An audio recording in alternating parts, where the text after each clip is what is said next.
నమస్తే. దూరదర్శన్ సప్తగిరి సమర్పించే current affairs కార్యక్రమానికి స్వాగతం. ఈనాటి ఈ కరెంట్ అఫైర్స్ కార్యక్రమంలో భారత్ ఇజ్రాయెల్ దేశాల మధ్య ఈరోజు ఇజ్రాయెల్ ప్రధానమంత్రి బెంజమిన్ నెతన్యాహు భారత్ పర్యటనలో ఉన్నటువంటి సందర్భంలో రెండు దేశాల మధ్య ఉన్నటువంటి దౌత్య సంబంధాలు, అదేవిధంగా భారత్ ఇజ్రాయెల్ దౌత్య సంబంధాల మీద పాకిస్తాన్ చేసినటువంటి వ్యాఖ్యలు, అలాగే చైనా మన సరిహద్దు అయినటువంటి సియాచిన్ గ్లాసియర్ వద్ద కొత్తగా నిర్మిస్తున్నటువంటి రోడ్డు తదనంతర పరిణామాలు, ఇక ముఖ్తార్ అబ్బాస్ నఖ్వీ గారు ప్రకటించినటువంటి హజ్ యాత్రకు సంబంధించినటువంటి సబ్సిడీని నిలుపుదల చేస్తూ వాటిని బలహీన వర్గాల అభ్యున్నతి కోసం ఖర్చు పెడతామని చేసినటువంటి వ్యాఖ్యలు, వీటన్నిటి మీద చర్చిద్దాం. ఈనాటి ఈ చర్చా కార్యక్రమంలో బుడ్డిగా జమీందార్ గారు అంతర్జాతీయ వ్యవహారాల నిపుణులు, అలాగే సయ్యద్ రఫీ రాజకీయ విశ్లేషకులు ఇద్దరు మనతో స్టూడియోలో జాయిన్ అయ్యారు. ముందుగా మనం సయ్యద్ రఫీ గారు రాజకీయ విశ్లేషకులు వారిని అడిగి అసలు భారత్ ఇజ్రాయెల్ దేశాల మధ్య ఉన్నటువంటి దౌత్య సంబంధాలు, ప్రోటోకాల్ను కూడా పక్కన పెట్టి బెంజమిన్ నెతన్యాహుని ఎయిర్పోర్ట్ లో స్వాగతించినటువంటి ప్రధాని నరేంద్ర మోదీ వ్యవహార శైలి, ఇవన్నీ వీటి మీద చర్చిద్దాం. నమస్తే రఫీ గారు. సార్, చూస్తే గత కొన్ని సంవత్సరాలుగా అంటే ఈ బీజేపీ అధికారంలోకి వచ్చాక ముఖ్యంగా విదేశీ వ్యవహారాల మీద, అంతర్జాతీయ విదేశీ వ్యవహారాల మీద కాన్సన్ట్రేట్ చేస్తూ గతంలో ఒక కామెంట్ కూడా చూసాం, ప్రధానమంత్రి గారు ఇండియాలో కంటే కూడా విదేశాల్లో ఎక్కువగా ఉంటున్నారు అని చెప్పని. సో దీర్ఘకాలిక ప్రయోజనాల నేపథ్యంలో దౌత్యపరమైనటువంటి అంశాలు చాలా కీలకమైనప్పటికీ ఎలా చూడొచ్చు భారత్ ఇజ్రాయెల్ మధ్య దౌత్య సంబంధాలను, ఈ లేటెస్ట్ డెవలప్మెంట్స్ని? భారతదేశం ప్రపంచంలో అన్ని దేశాలతో మంచి సంబంధాలు కలిగి ఉండటం అవసరం. అలాగే వ్యాపార వాణిజ్య రంగాల్లో అభివృద్ధి చేసుకొని ఎగుమతుల్ని దిగుమతుల్ని ప్రోత్సహించుకోవటం, అలాగే టెక్నాలజీని దిగుమతి చేసుకోవటం, మన దగ్గర ఉన్నటువంటి టెక్నాలజీని ఇతర దేశాలకు ఇవ్వటం అనేది అది అవసరమైనటువంటి పరిణామం. అయితే ఇజ్రాయెల్ విషయానికి వచ్చినప్పుడు ఇజ్రాయెల్ పాలస్తీనా భూభాగాల మధ్య జరుగుతున్నటువంటి ఆ వివాదం ఐక్యరాజ్య సమితి తీర్మానానికి వ్యతిరేకంగా జరుగుతున్నటువంటి పరిణామం. అది ఐక్యరాజ్య సమితి తీర్మానాన్ని ఖాతరు చేయకుండా, ఐక్యరాజ్య సమితి ఆదేశాన్ని లెక్క చేయకుండా ఇజ్రాయెల్ పాలస్తీనా మీద చేస్తున్నటువంటి దౌర్జన్యం కానీ దమనకాండ కానీ ప్రపంచ దేశాలన్నీ కూడా ఖండిస్తున్నాయి. మొన్న అమెరికా అధ్యక్షుడు అక్కడ ఉండేటువంటి ఇజ్రాయెల్ జెరూసలంని ఇజ్రాయెల్ రాజధానిగా వాళ్ళు ప్రకటించడం, అమెరికా అధ్యక్షుడు గుర్తించడంతో అమెరికా కాంగ్రెస్లోనే వ్యతిరేకత వచ్చింది, అమెరికా సమాజమే వ్యతిరేకించింది. ఎందుకంటే అది అంతర్జాతీయ ఒప్పందాలకు వ్యతిరేకంగా ఉంది కాబట్టి మనం దాన్ని అలా ఆమోదించకూడదని చెప్పేసి మొత్తం ప్రపంచ దేశాలు చెప్పినాయి. మన భారతదేశం కూడా ఆ విషయంలో ఏమీ మాట్లాడలేదు, మౌనంగానే ఉంది. అయితే ప్రపంచం ఎవరైతే బాధల్లో ఉన్నారో, ఎవరైతే హక్కులు కోల్పోయారో, ఎవరైతే కష్టాల్లో ఉన్నారో వాళ్ళ పక్షాన్ని నిలబడటం అనేది అది సహజ న్యాయం. అది సహజ న్యాయ సూత్రాలకు విరుద్ధంగా ఇజ్రాయెల్ చేస్తున్నటువంటి తీరుని ప్రపంచం ఖండిస్తుంది. పాలస్తీనా మీద ఇజ్రాయెల్ చేస్తున్నటువంటి దాడిని కూడా మనం ఇందిరాగాంధీ ప్రధానమంత్రిగా ఉన్నప్పుడు అక్కడ ఇజ్రాయెల్ చేస్తున్న దాన్ని తీవ్రంగా ఆమె ఖండించారు. అలాగే అరాఫత్ ఎన్నోసార్లు భారతదేశానికి రావడం, భారతదేశం పాలస్తీనాకి మద్దతు ఇవ్వడం జరుగుతూ వచ్చింది.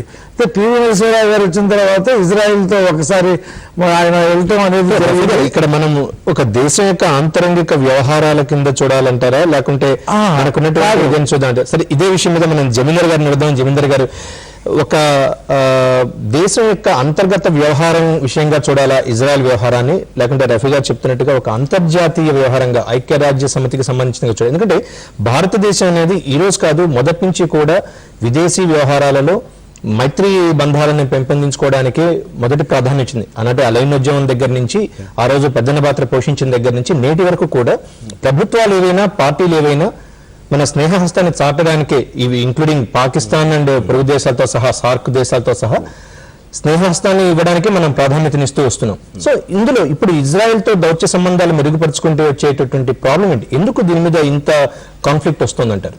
అంటే మీరు అడిగారు ఇది అంతర్గతంగా చూడాలా అంతర్జాతీయంగా చూడాలనేది. ఇది ముమ్మాటికి అంతర్జాతీయ విషయము. రఫీ గారు చెప్తే పూర్తిగా ఏకీభవిస్తున్నాను. నేను కొన్ని పాయింట్స్ చెప్పాలని ఉద్దేశంతో ఉన్నాను.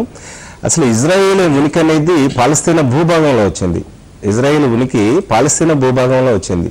మొదటి ప్రపంచ యుద్ధంలో ఒట్టమన్ సామ్రాజ్యం ఓడిపోయిన తర్వాత అప్పటికి పూర్వం నుంచి పాలస్తీనా విమోచన కోసం స్వాతంత్రం కోసం పోరాట చేసిన పాలస్తీనా స్వాతంత్రం సంపాదించుకుంది 1917 సంవత్సరంలో. అయితే ఆ రెండవ ప్రపంచ యుద్ధ కాలంలో అంతకుముందు రష్యా జారు చక్రవర్తులు వీళ్ళంతా యూదులను తరిమివేయటం, వాళ్ళకు భూభాగం కావాలంటాం, బెల్ఫోర్స్ ఒప్పందం అనుసరించి చాలా సీక్రెట్ గా ఇంగ్లీష్ పీపుల్, బ్రిటిష్ పీపుల్ ఆ పాలస్తీనా భూభాగంలో ఇజ్రాయెల్కి స్థలం కేటాయించడం జరిగింది. అదే కాలక్రమేణా తెలివైన ఇజ్రాయేల్ వాళ్ళు, ధనవంతులైన ఇజ్రాయెల్ పీపుల్ పాలస్తీనా భూభాగాన్ని రోజు రోజుకి తీసేసుకోవటం, తర్వాత ఆక్రమించడం, ఇది వివాద యూనియన్కి వెళ్తే 1948 సంవత్సరంలో ఇజ్రాయేల్కి పాలస్తీనాలో భూభాగం ఇవ్వడం జరిగింది. ఇప్పుడు ఎట్లాగుందంటే పాలస్తీనాను మొత్తం ఇజ్రాయెల్ ఆక్రమించేసింది. సో ఇప్పుడు పాలస్తీనాకున్నటువంటి గాజా స్ట్రిప్ కానీ వెస్ట్ బ్యాంక్ కానీ కూడా ఇప్పుడు ఇజ్రాయెల్ చేతిలో ఉంది. జెరూసలంని అప్పుడు ఏం చేశారు, జెరూసలంని ఒక ఇండిపెండెంట్ రాజధానిగా ఉండాలని యూఎన్ఓ గుర్తించింది. ఎందుకు ఇండిపెండెంట్ గా ఉండాలి? జెరూసలం చారిత్రాత్మకంగా ఈ ప్రపంచంలో ఉన్నటువంటి పవిత్రమైనటువంటి నగరాల్లో ఒకటి. ఎందుకంటే అక్కడ యూదు జాతి పుట్టింది, అది వాస్తవం, అది మనం కాదనలేం. ఏంటంటే రెండవది ఏంటంటే జేసస్ అక్కడ తిరిగినట్టు మనకి ఆధారాలు ఉన్నాయి. జేసస్ ని సిలువేసిన ప్రాంతం కూడా జెరూసలేం. అదేవిధంగా మహమ్మద్ గారు కూడా 5వ శతాబ్దంలో అక్కడి నుండి స్వర్గానికి వెళ్ళారని ఖురాన్ చెప్తా ఉంటుంది. అది మనకి ముస్లింల యొక్క నమ్మకం అది. అందుకని ఈ విధంగా చూస్తే ప్రపంచంలో ఉన్నటువంటి అగ్ర మతాల్లో కి చాలా పవిత్రమైన ప్లేస్, అది ఇండిపెండెంట్ గా ఉండాలంటే అది ఇప్పుడు వివాదాస్పదంగా మారింది. ఇది ఒక విషయం. రెండో విషయం ఏంటంటే ఇప్పుడు పాలస్తీనా యొక్క న్యాయమైన పోరాటాన్ని పక్కకు పెట్టి ఇజ్రాయెల్ ఈ రోజు ₹4 ధనిక దేశం అయి ఉండొచ్చు. ఎందుకంటే ఇజ్రాయెల్ అనేది అమెరికా యొక్క 51వ రిపబ్లిక్ తో సమానం. అమెరికాలో ఉన్నటువంటి 3% కంటే తక్కువ ఉన్నటువంటి యూదులు అమెరికాలో ఉన్నటువంటి వెల్త్ లో 25% ఆధీనంలో ఉంది వాళ్ళ వెల్త్. అందుగురించి ఏంటంటే ఏ అమెరికా అధ్యక్షుడైనా ఇజ్రాయెల్ మాట కాదని అక్కడ మనుగడ సాధించడం కష్టం. ఫేస్బుక్, చుకన్బర్గ్ కానీ ఎవరైనా సరే యూదుల జాతికి చెందిన వాళ్ళే.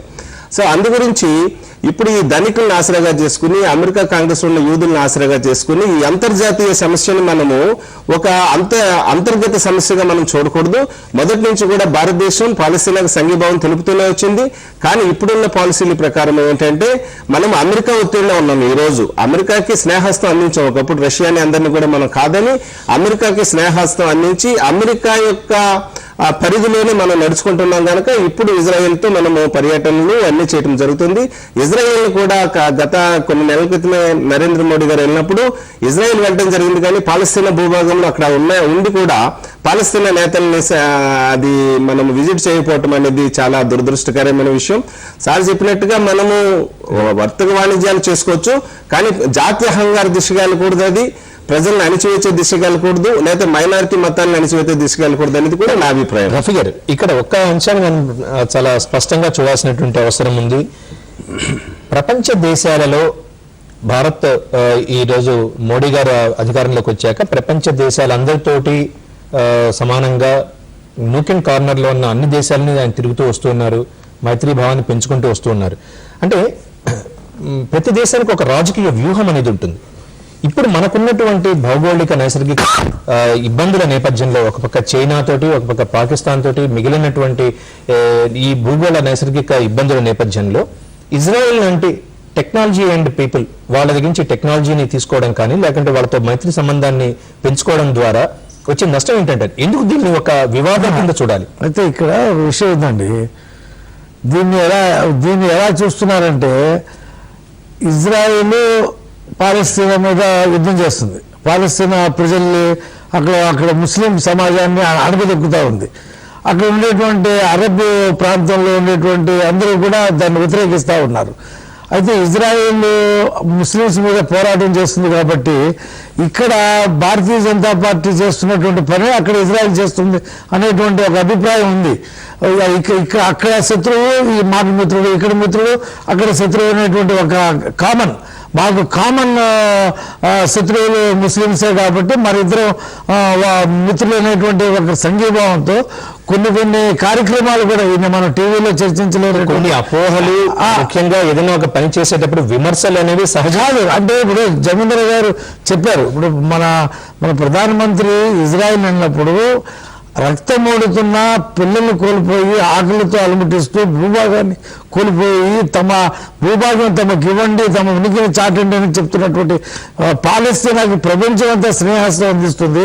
భారతదేశం అండగా నిలబడింది. అలాంటి పాలస్తీనాన్ని పలకరించకుండా వచ్చారంటేనే మనకు అర్థమవుతుంది. ప్రపంచ దేశాలన్నీ తిరుగుతున్నప్పుడు పాలస్తీనా ప్రజలు కూడా ఓదార్చాలి. రఫీ గారు మీరు చెప్పినట్టుగా లేదా జమీందర్ గారు చెప్తున్నట్లుగా ఏ రోజు కూడా మనం పాలస్తీనాకి వ్యతిరేకంగా ప్రభుత్వం నుంచి కానీ ఎటువంటి కార్యక్రమాలు చేయడం కానీ ఇప్పటికీ మనం పాలస్తీనాకు సంబంధించి వాళ్ళకి స్నేహస్థాన్ని అందించడంలో కానీ వాళ్ళకి సహాయం అందించడంలో కానీ భారత్ ముందుందనేది నిర్వివాదం. అది గతం సార్. ఇప్పుడు జెరూసలేంని వాళ్ళు రాజధానిగా డిక్లేర్ చేసిన తర్వాత ప్రపంచ వ్యాప్తంగా నిరసన వ్యక్తమైన నేపథ్యంలో భారతదేశం మాట్లాడలేదు, కిమ్మనకుండా ఉంది. కానీ మీరు అంటున్నట్టు స్నేహస్తం మన గతంలో అందించాము. ఇప్పుడు ఎవరైతే పాలస్తీనా మీద యుద్ధం చేస్తున్నారో, పాలస్తీనా అస్తిత్వాన్ని లేకుండా చేస్తున్నారో వాళ్ళతో మనం స్నేహస్తం అందిస్తున్నామంటే పరోక్షంగా దాన్ని వ్యతిరేకిస్తున్నట్టుగానే ఆ సంకేతాలు ప్రపంచానికి. అంటే జమీందర్ గారు ఇప్పుడు ఒక విషయాన్ని కాదు అంటే రెండో విషయానికి అవును అన్నట్టుగా కాదు కదా. ఎందుకంటే ఈ రోజు జెరూసలేం క్యాపిటల్ గా ఇచ్చిన అనేది ఆ దేశ అంతర్గత వ్యవహారంగా జెరూసలేం అనేది అంతర్గతం కానే కాదు. 1967 సంవత్సరంలో 6 డే వార్ జరిగినప్పుడు జెరూసలేంని ఇజ్రాయెల్ ఆక్రమించింది. అది ప్రపంచానికి అంతా తెలుసు. ప్రపంచ దేశాలన్నీ కూడా దాన్ని నిరసించినాయి. యునైటెడ్ నేషన్స్ లో మన తీర్మానం జరిగినప్పుడు సర్వసభ్య సమావేశంలో కేవలం 9 దేశాలు మాత్రమే, అమెరికా యొక్క పంచలో ఉన్నటువంటి 9 దేశాలు మాత్రమే అమెరికాతో పాటుగా తీర్మానం చేయడం జరిగింది అమెరికాకు అనుకూలంగా. అయితే వ్యతిరేకంగా సుమారు 166 దేశాలు వ్యతిరేకంగా ఓటు వేయడం జరిగింది. అయితే చిన్న సవరణ చేయాలి సార్ చెప్పిన దానికి. భారతదేశం కూడా జెరూసలేము ఒక ఇండిపెండెంట్ గానే ఉండాలి, ఉంటే ఇద్దరికి రాజధానిగా ఉండాలి, లేకుంటే ఈస్ట్ జెరూసలేం పాలస్తీనాకు ఉండాలి, వెస్ట్ జెరూసలేం ఇజ్రాయెల్కు ఉండాలని తీర్మానం చేయడం జరిగింది. కనుక జెరూసలేం అనేది మాత్రం ఇజ్రాయెల్ భూభాగం కానే కాదు. అది 1967 సంవత్సరంలో 6 రోజుల వార్లో మొత్తం ఆ జోర్డాన్ ప్రాంతం అంతా కూడా ఆ జోర్డాన్ ఏరియా నుంచి కూడా ఆక్రమించినటువంటి ప్రాంతము. ఒక మాటలో చెప్పాలంటే ఇజ్రాయెల్ కూడా ఇజ్రాయెల్ భూభాగం కానే కాదు. ఇప్పుడు వెస్ట్ బ్యాంక్ గాజా స్ట్రైప్ లో కూడా ఆక్రమించింది, అక్కడ పరిశ్రమలు ఆక్రమించింది, అక్కడ పిల్లల మీద యుద్ధాలు జరుగుతున్నాయి, పిల్లల్ని చంపుతున్నారు, మహిళల్ని కూడా ఘోరంగా గర్భిణీ మహిళలను కూడా అక్కడ చంపుతున్నారు. అక్కడేమో అక్కడ చేస్తున్నటువంటి జాతీయ అహంకారాన్ని, ఇజ్రాయెల్ యొక్క జాతీయ అహంకారాన్ని అవసరం ఉంది. ఒక దేశం యొక్క అక్కడ జరుగుతున్నటువంటి అకృత్యాలను ప్రశ్నించాల్సిన అవసరం ఉంది. అంతర్జాతీయంగా ఇప్పుడు అనేక దేశాలు కూడా ఐక్యరాజ్య సమితి వేదికగా నిరసన వ్యక్తం చేస్తూ ఉన్నాయి. సో ఇది ఒక అంశం. ఇక్కడ మనం స్పష్టంగా చూడాల్సిన భారతదేశ వైఖరిని అంతర్జాతీయ వేదికల మీద చాలా స్పష్టంగా మన యొక్క డెలిగేట్స్ అనేవాళ్ళు దాన్ని రిప్రజెంట్ చేశారు. మీరు ప్రస్తావించినట్టుగా పాలస్తీనాకి అండ్ ఇజ్రాయెల్కి రెండింటికి కామన్ క్యాపిటల్ గా ఉండాలి, లేకుంటే ఈస్ట్ వెస్ట్ గా దాన్ని డివైడ్ చేసి ఎవరికి వాళ్ళకి చేసుకోవాలని అంటే ఒక క్లారిటీ అనేది మన ప్రభుత్వం దగ్గర ఉంది. అంత మాత్రం చేత ఇంకొక దేశంతో మనం మైత్రి బంధాన్ని కొనసాగించకూడదు అని లేదంటారా? ఎట్టి పరిస్థితుల్లోని మైత్రి బంధాలు విడదీయాలని కానీ ప్రజల మధ్య సంబంధాలు విడదీయాలని కానీ నేను కోరుకోను. నేను ఎప్పుడు కూడా ప్రజల మధ్య సంబంధాలు బాగుండాలని కోరుకునే వాళ్ళు నెంబర్ 1. ఇక్కడ సమస్య ఏంటంటే ఇజ్రాయేల్తో మనం చేసుకునే వడంబడికలు ఏంటి? ఇప్పుడు నెహన్యాతో గారు వచ్చారు, ఇప్పుడు ప్రస్తుతం ఇంకా భారతదేశంలో ఉన్నారు, ఇది 3వ రోజు వచ్చారు. వారు చేస్తున్నటువంటి 9 MOUల్లో ఒకటి ఏంటంటే అగ్రభాగంలో ఉన్న MOU ఏంటంటే మిలిటరీకి సంబంధించింది. మిలిటరీకి సంబంధించినటువంటి ఆయుధాలు మనము భవిష్యత్తులో ఇజ్రాయెల్ నుంచి డ్రోన్ అవనివ్వండి, లేకుంటే ఒక 800 ట్యాంక్స్ నుంచి నడిపేటువంటి మిసైల్స్ కూడా మనం ఇంపోర్ట్ చేసుకోబోతున్నాం ఇజ్రాయెల్ నుంచి.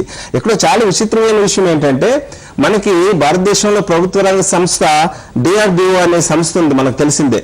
ఆ DRDO తయారు చేసే మిసైల్స్ కూడా కాదని ఇజ్రాయెల్లో ఉన్నటువంటి ఒక ప్రైవేట్ సంస్థకి అగ్రిమెంట్ అప్పచెప్పడానికి ఇప్పుడు ఒప్పందం జరగబోతుంది. ఇక్కడ అంటే ఏంటి? ఒకవైపు ఇక్కడ రెండు ధోరణులు కనబడుతున్నాయి. ఒకవైపు భారతదేశంలో ఉన్నటువంటి ప్రభుత్వ రంగ సంస్థలను నిర్వహణ చేసుకోవడానికి కంకణం కట్టుకుంది మన ప్రభుత్వం. మరొక వైపు ఏంటంటే మనకి అవసరం లేనటువంటి ఆయుధాలను తెచ్చుకోవడానికి ట్రై చేస్తుంది. ఈ ఆయుధాలు ఎవరి మీద ప్రయోగించాలి? మనం ఆసియా ఖండంలో సుస్థిరతను సాధించుకోవాలనుకుంటే మనం ఏంటంటే మనకు ఒక మంచి టాక్ ఉంది ఇంటర్నేషనల్ గా. మన ఆసియా ఖండంలో సుస్థిరతను సాధించుకోవాలంటే మనం మన నైపుణ్యం ద్వారా, మన దౌత్యం ద్వారా అటు పాకిస్తాన్తోనూ ఇటు చైనాతోనూ మిగతా శ్రీలంక, నేపాల్ ఇట్లాంటి అన్ని దేశాలతో కూడా మనం ఏంటంటే శాంతియుతంగా మనం ముందుకు పోవాలి తప్ప ఆయుధాలు తెచ్చుకున్న ఆయుధానికి ఆయుధం సమాధానం కాదు. మనది ఎప్పుడు కూడా భారతదేశం ఇదే విధంగా దాంట్లో సరే వాస్తవాలు ఏవైనా కానీ మేక్ ఇన్ ఇండియా ప్రోగ్రామ్ తోటి భారత ప్రభుత్వం చాలా ప్రతిష్టాత్మకంగా ముందుకొస్తున్నటువంటి పరిస్థితిని మనం చూస్తూనే ఉన్నాం. సరే, ఇవన్నీ ఆరోపణలు అవి ఎంతవరకు సత్యదూరాలు లేకుంటే అవి ఏంటి అనేది రానున్న కాలంలో నిర్ణయించాల్సినటువంటి పరిస్థితి. కానీ ఈరోజు వాస్తవికతను ఒకసారి దృష్టిలో పెట్టుకుంటే ప్రభుత్వ కార్యక్రమాల వైపు నుంచి మనం కొంత సానుకూల దృక్పథం, అటు మేక్ ఇన్ ఇండియా ప్రోగ్రాం కావచ్చు, లేకుంటే అంతర్జాతీయ సంబంధాలు కావచ్చు, అట్లా తీసుకుంటూ వస్తుంటే ముఖ్యంగా చైనాకు సంబంధించి ఈ రోజు మనం చాలా ప్రెజర్స్ ఎదుర్కొంటున్నటువంటి పరిస్థితి. నిన్న మొన్నటి వరకు డోక్లాం సంబంధించిన వివాదం, డోక్లాం వివాదాన్ని కూడా అంతర్జాతీయంగా అందరూ మెచ్చదగినటువంటి రీతిలోనే మనం సానుకూల వాతావరణంలోనే దాన్ని పరిష్కరించుకున్నటువంటి పరిస్థితి. కానీ కొత్తగా వివాదాలు అనేవి మొదలవుతూనే ఉన్నాయి. రఫీ గారు, మనం రీసెంట్ గా చూస్తున్నాం సియాచిన్ గ్లాసియర్ దగ్గర మళ్ళీ ఒక రోడ్డు నిర్మాణం జరుగుతోంది. సో దీని మీద మళ్ళీ ఒక కొత్త వివాదం మొదలయ్యేటట్టుంది. దానివల్ల పాకిస్తాన్ ఈజీగా మన ఎల్ఓసిలోకి రావడానికి అవకాశం ఉంటుంది అనేటువంటి రకరకాల కాన్ఫ్లిక్ట్స్ అనేవి మొదలవుతూ వస్తున్నాయి. అంటే ఇవన్నిటిని మనం ఒక్కసారి ప్రభుత్వం వైపు నుంచి జరుగుతున్నటువంటి పరిణామాలని, అటు అంతర్జాతీయ పరిణామాలను ఎలా చూడొచ్చు అంటారు? అంటే సార్, ఇక్కడ మనకి చైనాకి ఉన్నటువంటి సంబంధాలు అంతంత మాత్రమే. చైనాతో యుద్ధం తర్వాత చైనాతో భారతదేశానికి సంబంధాలు అలాగే ఉన్నాయి. ఎల్ఓసి విషయంలో కూడా ఇంతవరకు ఎటువంటి సమస్య పరిష్కారం కాల. కాకపోతే రాజీవ్ గాంధీ హయాంలో ఒకసారి చైనాతో చర్చలు జరగడం జరిగింది. మళ్ళీ మన ప్రధానమంత్రి కూడా వాళ్ళతో మాట్లాడుతున్నారు. డోక్లాం విషయం మీద చాలా పెద్ద ఎత్తున ఆందోళన జరిగినాయి. మనం కూడా మాట్లాడాం, వాళ్ళు కూడా మాట్లాడాం. ఆపేసామన్నారు, మళ్ళీ ప్రారంభించామన్నారు, మళ్ళీ ఆపేసామన్నారు, మళ్ళీ ఇక్కడ సియాచిన్ దగ్గర మళ్ళీ ఇచ్చేసారు. ఇటీవల కాలంలో మీరు ఒక విషయం గమనించండి. పాకిస్తాన్ టెర్రరిస్ట్ దేశంగా గుర్తిస్తే మేము దాన్ని సమర్థించము, పాకిస్తాన్ని మేము మంచి దేశంగానే గుర్తిస్తామని చెప్పి చైనా చాలా స్పష్టంగా చెప్పింది. అది ఎప్పుడు చెప్పింది? ట్రంప్ పాకిస్తాన్కి ఒక అల్టిమేటం ఇచ్చాడు. మీరు పాకిస్తాన్లో తీవ్రవాదాన్ని కంట్రోల్ చేయకపోతే మా ఆర్థిక సహకారం మీకు ఇవ్వము అని ట్రంప్ ఎప్పుడైతే చెప్పాడో చైనా వెంటనే పాకిస్తాన్ని వెనకేసుకొచ్చింది. దీన్ని మన అంతర్జాతీయ సమస్యగా చూడాలి. మనం అమెరికా చెప్పు చేతుల్లోకి ఎప్పుడైతే వెళ్ళిపోయామో, ఇక్కడ ఉండేటువంటి ఆసియా ఖండంలో పాకిస్తాన్ మనకు కావాలని చైనా ఆలోచిస్తుంది. మనం గతంలో నెహ్రూ గారు తీసుకొచ్చినటువంటి అలీన విధానం ప్రకారంగా మనం స్వతంత్ర విదేశ వ్యవహారాలు మనకి కలిగి ఉంటే, వ్యవహారాలని మనం తయారు చేసుకుని ఉంటే అందరికీ సమాన దూరము, మన అవసరాల కోసం మిత్రత్వాన్ని కంటిన్యూ చేసి ఉంటే చైనా మనకి ఇంత పెద్ద శత్రువుగా మారి ఉండేది కాదు. మనం అమెరికాకి సార్ చెప్పినట్టు అలాగా అమెరికా చెప్పు చేతుల్లో ఇజ్రాయిల్ ఎలా ఉందో ఇవి కొన్ని రఫీ గారు ఇప్పుడు అదే దేశం మన సార్వభౌమాధికారాన్ని ఎవరు ప్రశ్నించే ప్రశ్న అలా కాదు. ప్రపంచవ్యాప్తంగా రష్యా బలహీనపడిపోయిన తర్వాత, అది విడిపోయిన తర్వాత ప్రపంచవ్యాప్తంగా రెండు కూటములు, చైనా అమెరికా, ఈ రెండింటి మధ్య పోటాపోటీ ఉంది. ఈ రెండింటి మధ్య ఎత్తుగడలు కూడా జరుగుతూ ఉన్నాయి. ఇవాళ మీరు చైనాలో అక్కడ జరుగుతున్నటువంటి పరిణామాలను చూస్తూ ఉంటే వాళ్ళు మొత్తం అటు టిబెట్ని కానీ వాళ్ళు ప్రపంచంలో పెద్ద సామ్రాజ్యవాద దేశంగా సోషల్ సామ్రాజ్యవాదం అని చెప్పి కూడా అంటారు. దాన్ని వాళ్ళు విస్తరించే పనిలోనే ఉన్నారు, వాళ్ళు ఏమీ తగ్గలేదు. అయితే హాంకాంగ్ని చైనాలో జరిగినప్పుడు అంతర్జాతీయంగా జరిగినటువంటి ప్రయత్నాన్ని చైనా ఎలా తిప్పి కొట్టిందో దాని వెనుక ఎవరున్నారో చైనాకి తెలుసు.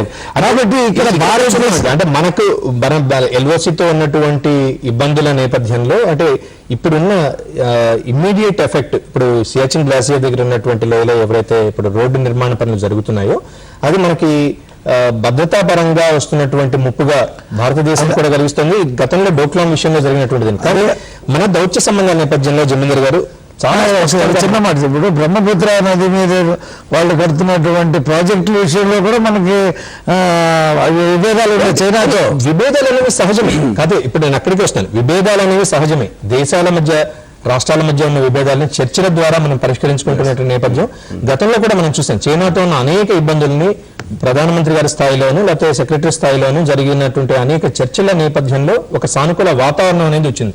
సో ఇవి భవిష్యత్తులో ఎలా ఉండబోతున్నాయి, దీని యొక్క పర్యవసానాలు ఎలా ఉండబోతున్నాయి? ఇప్పుడు ఒకప్పుడు యూరోప్ లో ప్రచ్ఛన్న యుద్ధం ఉండేది, ఆ ప్రచ్ఛన్న యుద్ధం అనేది ఇప్పుడు ఆసియా ఖండానికి, ఆసియా పసిఫిక్ ప్రాంతానికి జరిగింది. నిన్నగాక మొన్న నార్త్ కొరియాని ఒక పెద్ద భూతంగా చూపించారు. ఇప్పుడు 2 కొరియాలు కూడా ఏకమవుతున్నాయి ట్రంప్కు వ్యతిరేకంగా. ఇది చాలా శుభ పరిణామం. నిన్న న్యూస్ కూడా ఏంటంటే ఒలింపిక్స్ లో కలిసి అయిపోతున్నారు. అదేవిధంగా ఇప్పుడు మనము సౌత్ ఆసియాలో కానీ చూస్తే ఇటు భారతదేశము ఎక్కడో సంబంధం లేని అమెరికాతో, ఆస్ట్రేలియాతో, జపాన్తో ఒక కోట్లాడిని ఒక సంఘటన నిర్మించాం. ఎవరికి వ్యతిరేకంగా? చైనాకి వ్యతిరేకంగా. చైనా సహజంగా ఏం చేస్తుందంటే చైనా పాకిస్తాన్ మైత్రిత్వం తీసుకుని వాళ్ళకు సంఘటన ఏర్పాటు చేసుకుంటున్నారు.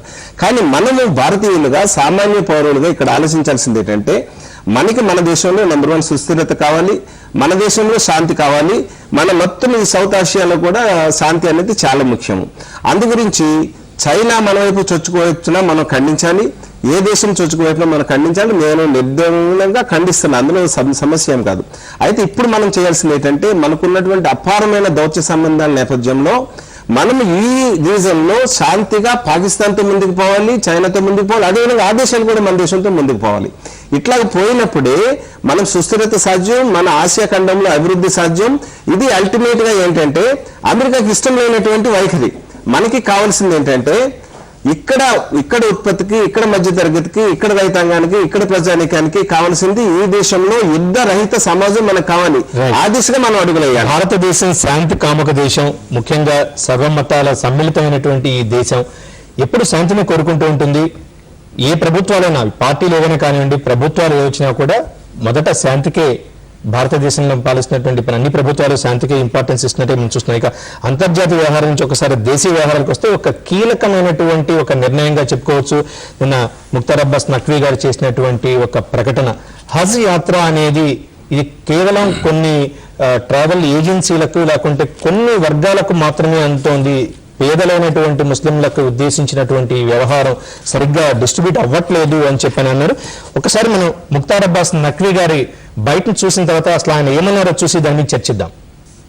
लड़कों महिलाओं के शैक्षणिक एजुकेशनल एम्पावरमेंट के लिए उसका इस्तेमाल किया जाएगा, ताकि जो है वो जो शिक्षा के क्षेत्र में एक पिछड़ा हुआ है समाज, उस शिक्षा के क्षेत्र में उसको बराबरी का एहसास कराया जा सके, उसका सशक्तिकरण कराया जा सके, और इसलिए जो है वो हज सब्सिडी खत्म कर दी गई। ओबीसी से जैसे लोग इसका विरोध करते हुए कहते हैं कि सब्सिडीज खत्म करके सरकार जो है एक तरीके से गलत काम। देखिए, मुझे लगता है कि जब हम डेवलपमेंट विद डिग्निटी कहते हैं तो फिर हज विद डिग्निटी भी होना चाहिए।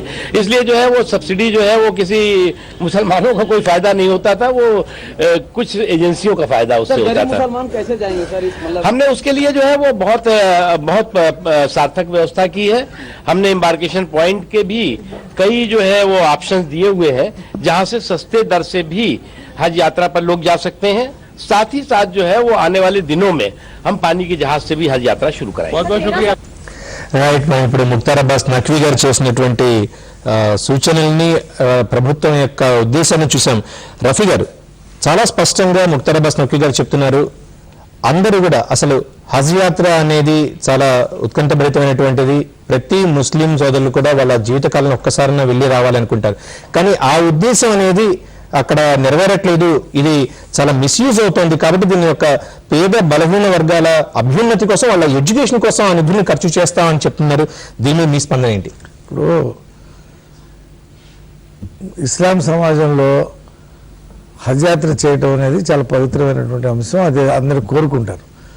అయితే ఖురాన్ ఏం చెప్పిందంటే హజ్ యాత్ర సొంత డబ్బులతో మీరు పూర్తిగా ఆర్థికంగా మీరు కొంత స్థిరపడిన తర్వాత మీ సొంత డబ్బులతో మీరు హజ్ యాత్ర చేయండి అని చెప్పింది. అలాగే ప్రవక్త ముహమ్మద్ గారు కూడా చెప్పారు. అంతేగాని అప్పులు చేసే రకంగా చేయమని చెప్పలేదు. అయితే ఇది బ్రిటిష్ నాడు కాలం నుంచి హజ్ యాత్రకి ఒక ప్రోత్సాహం ఇవ్వడం ప్రారంభమైంది. దాదాపు 80 సంవత్సరాల నుండి ఇది జరుగుతూ ఉంది. కొన్ని పార్లమెంట్ కమిటీలు, కొన్ని పార్టీలు కూడా ఈ హజ్ యాత్రకి ఇచ్చే సబ్సిడీలు ఎత్తివేయాలని చెప్పి డిమాండ్ చేయడం జరిగింది. ముస్లిం సమాజం దాన్ని ఏం వ్యతిరేకించలేదు. హజ్ యాత్ర దాంట్లో ఇస్తున్నటువంటి సబ్సిడీలు డబ్బు ఉన్నటువంటి ముస్లింకి చెందుతుంది, పేద ముస్లింకి కూడా వస్తున్నాయి.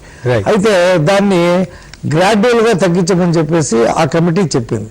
అయితే సడన్గా చేయటం వల్ల మొత్తం ముస్లిం సమాజం హర్ట్ అయింది. అయితే ఇది ఎందుకు కరెక్ట్ అయిందంటే నేను చెప్తున్నాను, ఇప్పుడు గ్యాస్ సబ్సిడీని డబ్బున్న వాళ్ళు తగ్గించుకోండి అని చెప్పి గతంలో ఉన్నటువంటి ప్రధానమంత్రి చెప్పారు, ఇప్పుడు ప్రధానమంత్రి చెప్పారు. చాలా మంది స్వచ్ఛందంగా వచ్చి 1 కోటి మందికి పైగా గ్యాస్ని సబ్సిడీ లేకుండా తీసుకునే పద్ధతి ఉంది.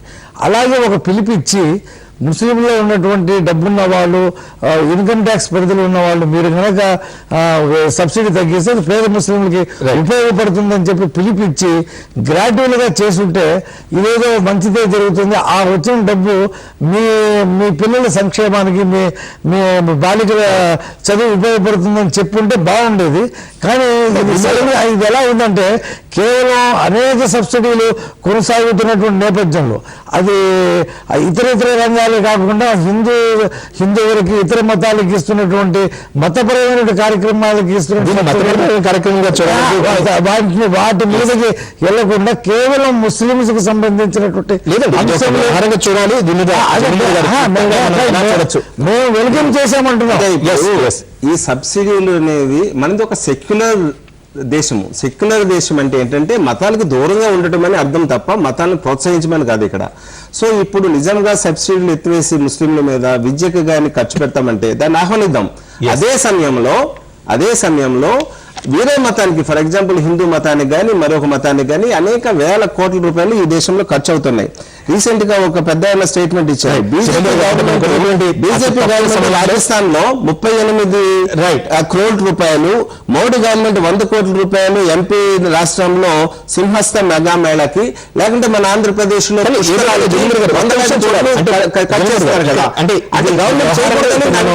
దీంట్లో ఒక స్వాగతించదగ్గ పరిణామంగా దీన్ని చూడాలి.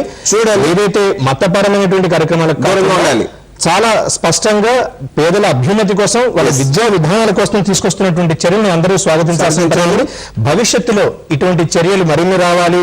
పేద బలహీన వర్గాల అభ్యున్నతి ప్రభుత్వాలు పాటుపడాలని మనం కూడా కోరుకుందాం. Thank you so much zamindar గారు, రఫీ గారు వచ్చి మీ అభిప్రాయాలు మాతో పంచుకున్నందుకు. ఇది ఇవాల్టి ప్రత్యేక చర్చా కార్యక్రమం. మరొక కార్యక్రమంలో మళ్ళీ కలుద్దాం. నమస్తే.